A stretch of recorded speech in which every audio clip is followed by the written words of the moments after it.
जो जैसा कर्म करता है भगवान उसे वैसा फल देते हैं। किसी नगर में एक सेठ अपनी पत्नी के साथ रहता था। कुछ समय के पश्चात सेठ जी की पत्नी ने एक पुत्री को जन्म दिया, लेकिन पुत्री के जन्म के समय सेठानी की मृत्यु हो गई। इसीलिए उनकी पुत्री का नाम दुखनी रखा गया। सेठानी की मृत्यु से सेठ जी बहुत दुखी रहते थे। उनकी पुत्री अभी बहुत छोटी थी, इसीलिए सभी सेठ जी से दूसरी शादी करने को कहते हैं। लेकिन सेठ जी शादी करने के लिए मना कर देते हैं, पर सभी के ज़्यादा जोर डालने पर सेठ जी ने शादी के लिए हाँ कर दी। कुछ ही दिनों में सेठ जी की दूसरी शादी हो गई, लेकिन सेठानी उस लड़की दुखनी से बिल्कुल भी प्यार नहीं करती थी। धीरे धीरे समय बीतता गया और इस सेठानी से भी एक बेटी ने जन्म लिया।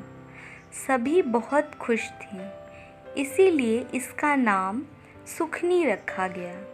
धीरे धीरे दोनों बेटियां बड़ी होने लगीं। दुखनी हमेशा भगवान शिव की पूजा पाठ और व्रत किया करती थी। सेठानी दुखनी को बहुत दुख देती। सेठानी दुखनी से उस घर के सारे काम करवाती और उसे ढंग से खाना भी नहीं देती थी। सेठानी उसे रूखी सूखी रोटी खाने को देती। दुखनी चुपचाप सारे दुख सहती रहती और भगवान शिव की पूजा पाठ करती रहती। जब सेठ की दोनों बेटियां विवाह योग्य हो गईं, तब सेठ ने उनके लिए वर ढूंढना शुरू कर दिया। तब एक दिन सेठानी ने सेठ जी से कहा कि तुम दुखनी के लिए सबसे निर्धन वर देखना। अगर तुमने ऐसा नहीं किया तो मैं अपनी जान दे दूंगी। सेठानी की बात मानकर सेठ ने दुखनी का विवाह एक बहुत ही गरीब परिवार में कर दिया। दूसरी पुत्री सुखनी का विवाह एक संपन्न परिवार में कर दिया गया। सुखनी और दुखनी दोनों बहनें अपने अपने ससुराल चली गईं। दुखनी का पति बहुत ही गरीब था और वह कुछ काम भी नहीं करता था। दुखनी ही दूसरों के घरों में जाकर काम किया करती थी और किसी तरह अपना गुजर बसर कर रही थी। लेकिन उसने भगवान शिव की पूजा और व्रत करना नहीं छोड़ा। धीरे धीरे समय बीतता गया। दुखनी और सुखनी दोनों के बच्चे भी हो गए। एक बार की बात है, सुखनी अपनी बहन दुखनी के घर जाती है और उससे कहती है कि तुम दूसरों के घरों में झाड़ू पोछा करती हो, इससे अच्छा हो तुम मेरे घर आकर झाड़ू पोछा कर दिया करो। मैं तुम्हें पैसे दे दिया करूँगी और बचा खुचा खाना भी दे दिया करूँगी। दुखनी हाँ कर देती है और वह अपनी बहन के घर काम करने जाने लगती है। उसकी बहन उसे बासी खाना दे दिया करती। दुखनी वही खाना लाकर अपने बच्चों को खिला देती। एक बार की बात है, दीपावली का त्योहार था, तो सबके घरों में अच्छे अच्छे पकवान बन रहे थे।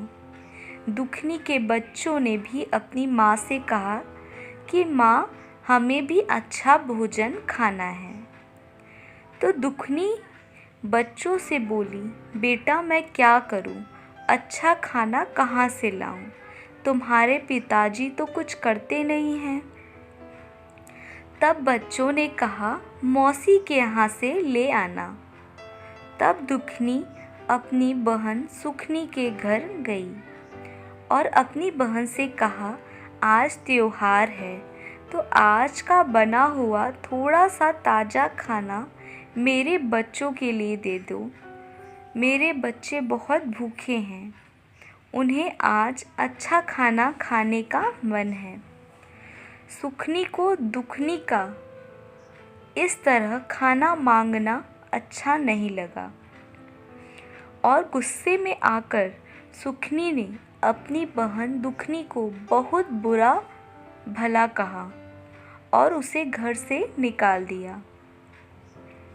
तो दुखनी रोते रोते अपने घर आ जाती है। दुखनी को रोता हुआ देखकर उसके बच्चों ने कहा, माँ क्या बात है, तुम तो मौसी के यहाँ खाना लाने गई थी, फिर तुम रो क्यों रही हो? तब दुखनी ने कहा, बेटा तुम्हारी मौसी ने खाना नहीं दिया और बहुत बुरा भला कहा। तब दुखनी ने सोचा, आज त्योहार है, मैं अपने बच्चों को अच्छा खाना ज़रूर खिलाऊंगी। उसने सोचा कुछ लकड़ियां बेचकर बच्चों के लिए खाना ले आऊंगी। इसीलिए वह वन की ओर जाने लगी। फिर चलते चलते रास्ते में दुखनी को एक गाय मिली। वह गाय दर्द से तड़प रही थी। वह बच्चे को जन्म देने वाली थी। उसने दुखनी से कहा, बेटी ज़रा मेरी मदद कर दो, मुझे बहुत दर्द हो रहा है, मेरे पेट पर हाथ फेर दो। दुखनी गाय के पेट पर हाथ फेरने लगी और गाय ने आसानी से बच्चे को जन्म दे दिया। फिर वहाँ से दुखनी आगे बढ़ी। आगे रास्ते में उसे एक नागिन मिली जिसके ऊपर केचुली थी और उससे केचुली निकल नहीं पा रही थी। उसे ठीक से कुछ दिखाई भी नहीं दे रहा था। उसने दुखनी से कहा, ज़रा मेरी मदद कर दो, मुझे बहुत तकलीफ़ हो रही है। दुखनी उसकी मदद करती है और नागिन आसानी से केचुली छोड़ देती है। फिर दुखनी आगे बढ़ जाती है। दुखनी वन में पहुंचती है। वन में वन माता एक बूढ़ी औरत का रूप बनाकर वहाँ बैठ जाती है और दर्द से कराहने लगती है। दुखनी को देखकर बूढ़ी माँ कहती हैं, बेटी ज़रा मेरी मदद कर दो, मेरे पैरों में बहुत दर्द हो रहा है, तुम मेरे पैर दबा दो। दुखनी कहती है, ठीक है माँ। यह कहकर दुखनी वन माता के पैर दबाने लगती है। कुछ देर बाद दुखनी जाने लगती है तो बूढ़ी वन माता कहती हैं, मेरे पास एक पोटली है, तुम इसे ले लो। दुखनी पोटली ले लेती है और उसे खोलकर देखती है। उस पोटली में बहुत सारा सोना चांदी था। तब दुखनी कहती है, माँ यह तो सोना चांदी है। तब बूढ़ी माँ कहती है, तुमने मेरी मदद की है, इसीलिए यह तुम ही ले जाओ। और एक थैला भी है, इसे भी तुम ले जाओ। दुखनी जब थैला खोलकर देखती है तो उसमें अनाज भरा था। दुखनी बहुत खुश हो जाती है और बूढ़ी माँ को धन्यवाद देकर घर की ओर जाती है। तो वापस रास्ते में उसे वही नागिन मिलती है। वह नागिन दुखनी से कहती है, तुमने मेरी मदद की, इसीलिए मैं तुम्हें एक मणि देती हूँ, और कहती है, इसे तुम अपने घर में रख देना। तुम्हारे घर में कभी भी धन धान्य की कमी नहीं होगी। दुखनी नागिन को धन्यवाद देकर आगे बढ़ जाती है। आगे रास्ते में उसे वही गाय मिलती है। वह गाय दुखनी से कहती है, तुमने मेरी मदद की, इसीलिए तुम मुझे अपने घर ले चलो। तो दुखनी उस गाय को और उसके बछड़े को अपने घर ले जाती है और अपने बच्चों को खाने के लिए खीर और अच्छा भोजन बनाती है। अब दुखनी के घर में किसी चीज़ की कोई कमी नहीं थी। एक दिन सुखनी ने सोचा कि दुखनी काम पर क्यों नहीं आ रही है, क्या चल रहा है, उसके घर चलकर देखना चाहिए। उसके घर जाकर वह सब देखकर आश्चर्यचकित रह गई और दुखनी से पूछती है कि तुम्हारे पास यह सब कहाँ से आया। तब दुखनी उसे सारी बात बता देती है। तब उसकी बात सुनकर सुखनी भी गरीब औरत का रूप बनाकर वन की ओर जाती है। तो रास्ते में उसे एक शेरनी मिलती है। वह शेरनी उस पर दहाड़ती है। उसकी दहाड़ सुनकर सुखनी डर जाती है और आगे बढ़ जाती है।